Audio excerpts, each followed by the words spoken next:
Moin Leute, ja, also er druckt. Im Moment verdruckt er Reste. Ich habe jetzt einfach überall das gleiche Filament eingestellt, weil es alles ABS ist, und habe dann die Farben einfach in die AMS reingeschmissen. Wollte mal testen, wie das so ist, wenn er automatisch dann halt sich ein neues holt, quasi fürs Reste verdrucken. Aber das ist schon, also, weiß ich nicht. Als bisher Nicht-Bambu-Besitzer muss ich sagen, fehlen mir so ein bisschen die Worte. Ich finde es schon endgeil. Der druckt jetzt ein paar Sachen für unser Babygitter, damit das ein bisschen besser am Sofa festgemacht werden kann. Weil unsere Kleine, die ist mittlerweile so quirlig, dass sie anfängt und reißt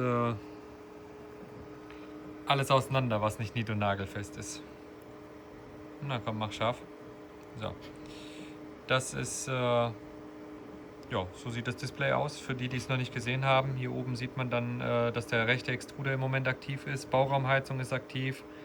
Und Tischbett sowieso. Ja, schauen wir mal. Also wird schon echt nice. Ich bin im Moment jetzt auch mal eine Timelapse am machen. Ähm, Da schauen wir uns auch gleich nochmal was in dem Video an, weil ich habe nämlich den letzten Druck als komplett voll Videoaufnahme laufen lassen, damit man da so ein bisschen was sehen kann von der Druckerkamera aus. Wird schon ganz lustig, weil ich weiß nicht, so einige Videos, die sind nicht so schön auf die Technik eingegangen. Fand ich jetzt nicht so toll.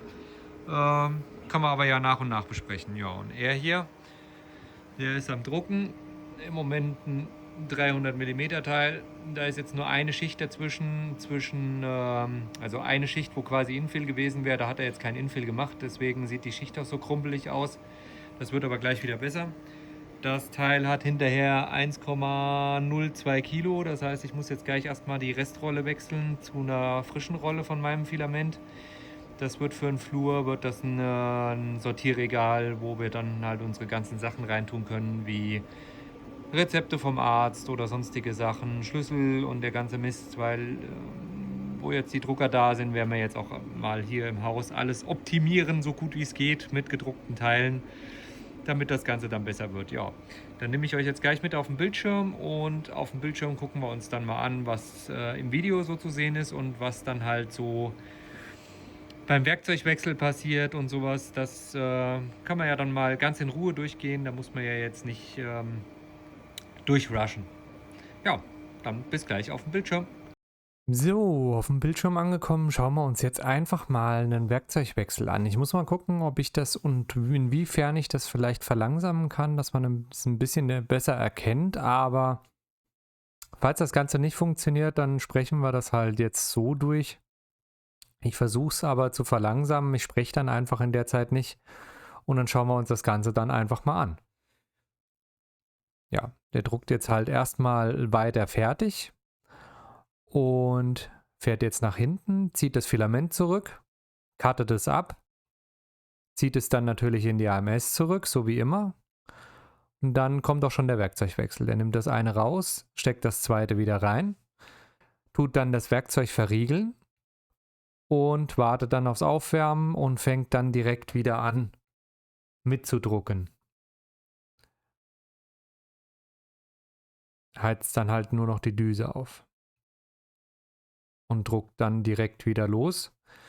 Und dann ist er auch schon wieder ganz normal im Druck drin.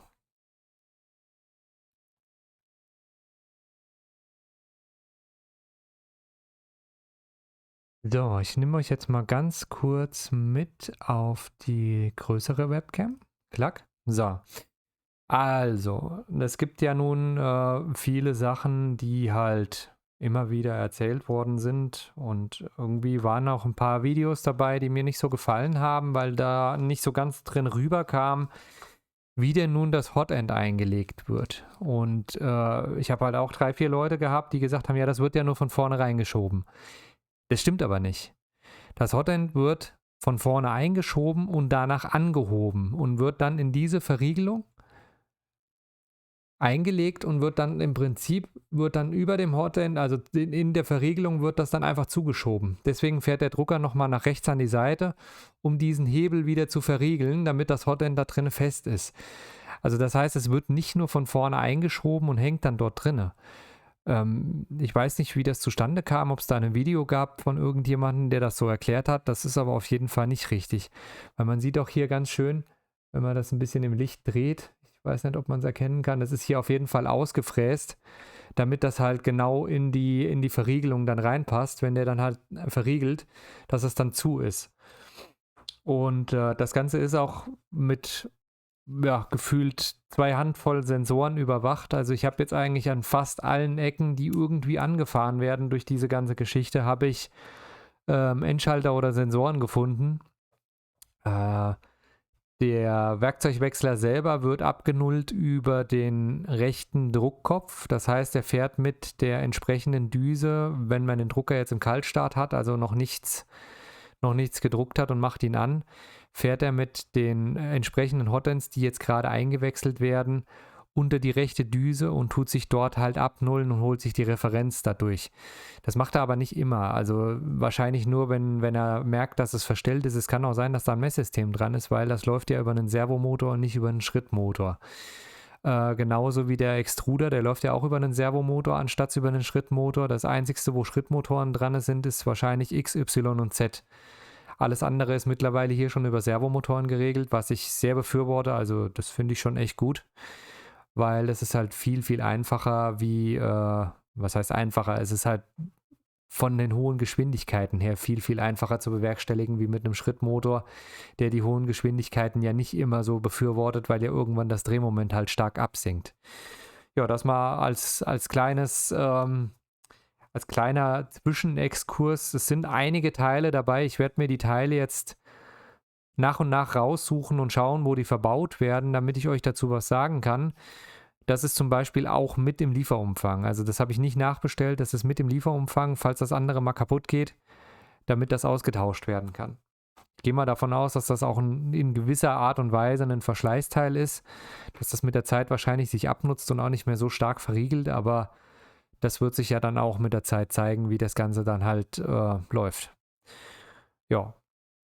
Dann würde ich sagen, nehme ich euch jetzt nochmal mit auf den Drucker am nächsten Tag und danach zeige ich euch noch ein paar Timelapse von den Sachen, die ich halt jetzt gemacht habe in den letzten 2 Tagen.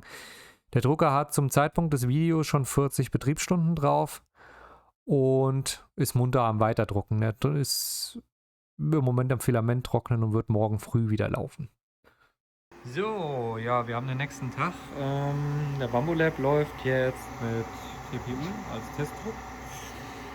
Schauen wir mal, wie das Ganze wird. Ich war jetzt zu faul, das hinten umzustecken. Ich habe jetzt einfach ein drittes PTFE-Röhrchen reingesteckt und habe das durchgezogen, weil ich wollte das hinten aus dem Filamenteidler nicht rausziehen. Da hatte ich keinen Bock drauf.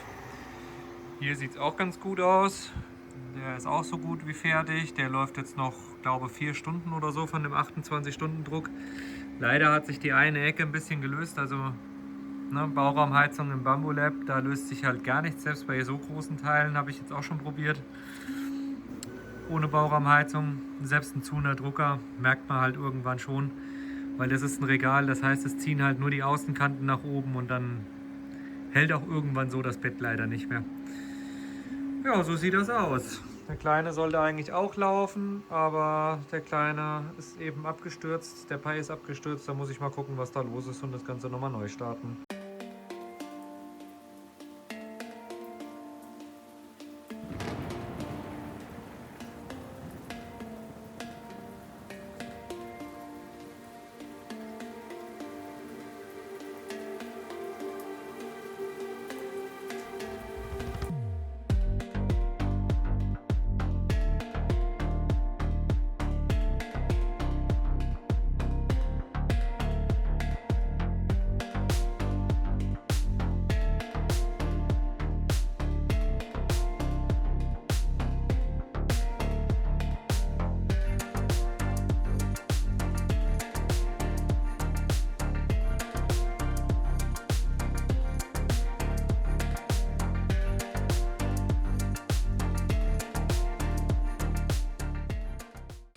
Dann wünsche ich euch noch ein schönes Wochenende. Lasst ein Abo da und aktiviert die Glocke, damit ihr nichts verpasst. Und bis zum nächsten Video.